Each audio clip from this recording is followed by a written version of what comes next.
Hey guys, welcome to Jen's Creativity Corner. I am going to show you a variety of ways that you can make your own sidewalk chalk, fun designs, decorations. Timestamps are down below, but the first thing that we need to do is we need to go over our supplies. So I'm going to go over each item. Some are kind of optional, you can kind of play around with it. So first, plaster of Paris, just good old tap water. This here I'm going to show you what you can do with your scraps so you are not wasting a lot. Tempera paints, molds of some sort. Again, kind of optional. You can use different kinds. I'm using plastic spoons and bowls that I can reuse. And then I have some Dixie cups, a whole bunch. So these are ideas. Now, I don't have exact measurements because honestly, it's a feel thing. You can kind of observe here, and it does depend a little bit on what you're looking to do, and you get a feel for it pretty quick. So adding in some tempera paint. Now, the important thing about the paint is you're not going to get astoundingly vibrant colors. The plaster of Paris is naturally a light gray, and it is hard to overcome that. You will be adding a ton of this paint and it will still be pastel. Now, there might be other pigments you can experiment with. I'm not sure. This is just what I've used and come to accept it. And if you add too much of this paint, then it throws off the chemical balance. It doesn't cure properly. It doesn't work as well. So something to note, even how much I added here is questionable. You'll see how they turn out in the end. But this would be better if I had something that was like a measuring cup that could pour. I'm just using what I've got. So, you know, it depends on how often you want to do this and if you have them on hand. Definitely do not reuse these for other things like food. But you can see here, I have these flexible silicone molds that I have bought for crafts. I think this one was even from like the Dollar Tree. It's just an ice cube mold. I like them. You don't want molds that have too thin of details. You'll see I do have some breakage in some of these. And if they're too shallow, they just will not come out or be useful without breaking. So that's something to keep in mind. I have experimented over the years with different kinds. So you can see here, my batter, I guess you could say, is loose enough that I am filling in the holes.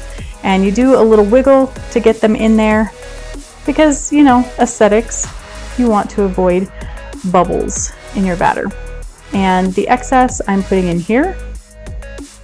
And it also depends on, are these going to be for a party? Are they for little hands, bigger hands? Just giving you tons of ideas.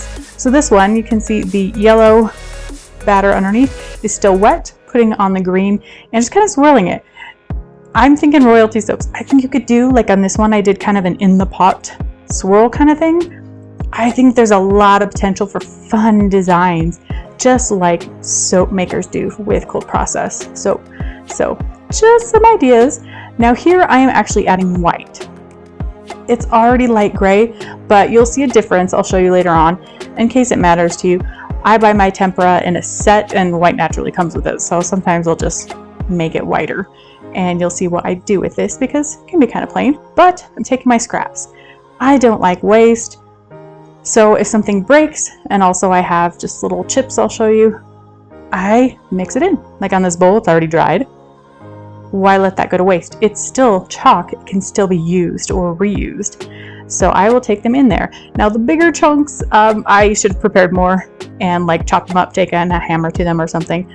But you can see here, you want a fairly loose batter. You don't want it super runny, but the more pieces you add in, which I really do recommend if you're doing this kind of confetti style, to pack it pretty well, as much as you can.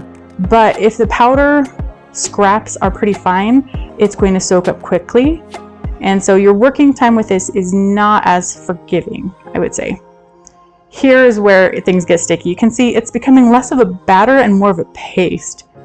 And I keep adding more and more because I'm trying to use up this bag of scraps when I was filming this. You can see it's getting to be blobs. And also some of the chunks are too big, so they're sticking out awkwardly.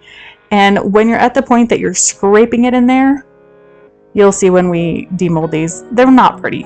Obviously, they are still perfectly usable as sidewalk chalk. So I set these out here for a day or two in the hot sun. I'll let them air dry. The bigger they are, the less access to all sides have to air, then, you know, the longer they're going to take to cure. So these little confetti sprinkle ones, I call them. little cupcake designs. I will unmold them all and you'll be able to see how they work, but also a couple more presentation ideas.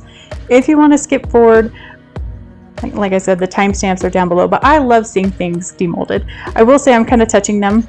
One thing of knowing that they are ready is not only that they're firm, but if they're still kind of curing and drying, I notice that they are often chilly to the touch. So something to note.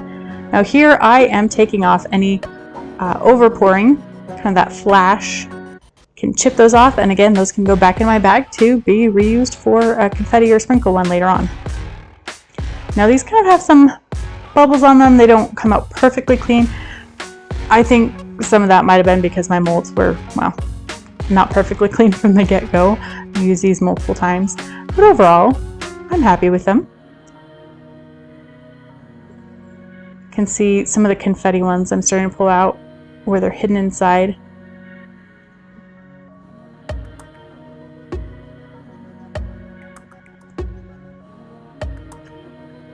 Again, going back to some of the finer details and also how much paint there is in there. Some of these struggled to come out because the sun just broke.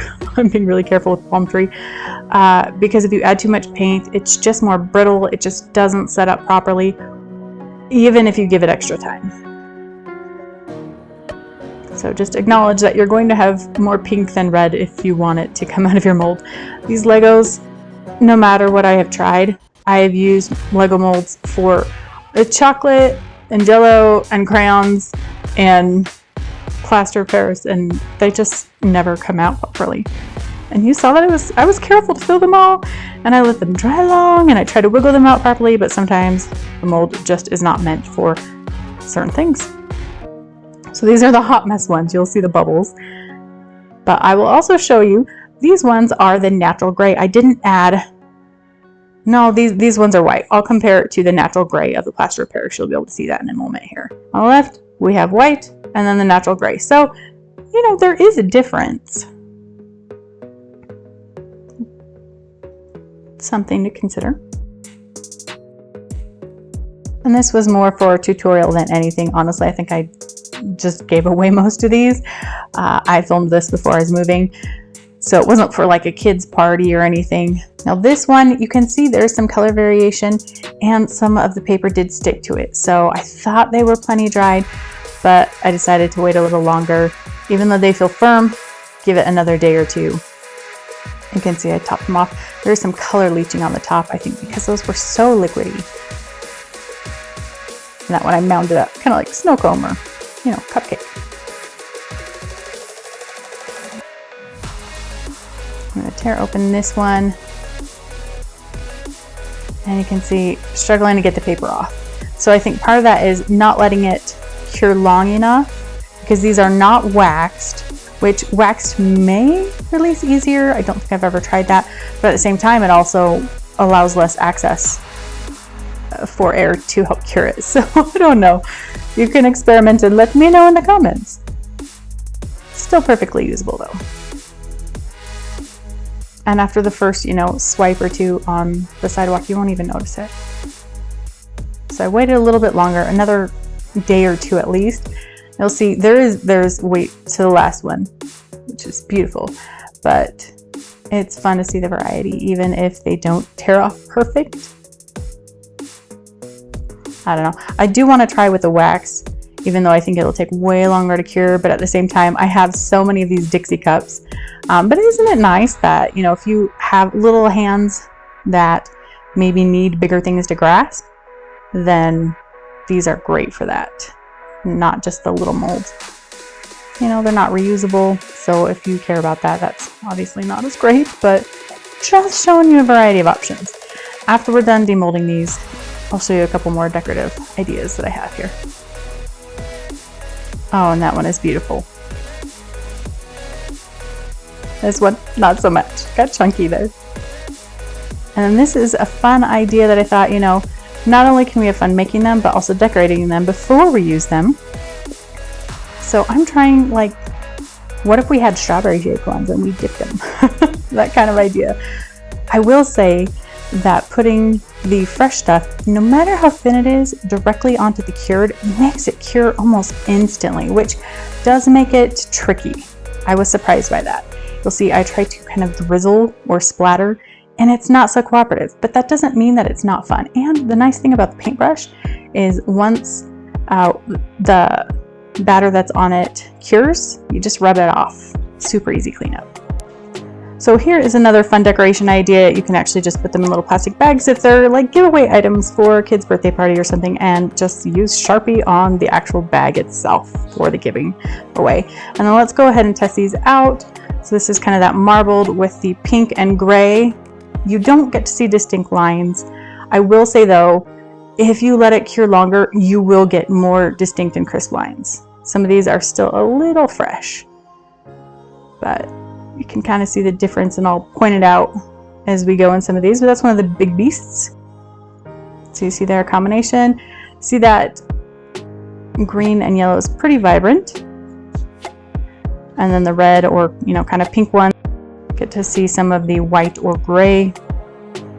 And here you can see one of the, what I call the confettis. So you can see a little bit of yellow, a little bit of pink here. You really have to stuff it, especially with the more vibrant colors, to tell that it is different. It's still a fun project, especially if you want to avoid waste, but just know that you're not going to have drastic variety within that. You'll see the one that it came from. There's a big chunk of yellow there, but most of it is still just that plain gray. And I just thought it'd be fun to show you the difference. So if there's anything else that I did not explore in this, definitely let me know. And if you've experimented, definitely let us know in the comments. I really enjoy this craft. I think it's fun for summer and any time of the year that you want to ride on the sidewalk. Great fun gift for kids. And make sure to subscribe. We'll see you guys around next time. Bye.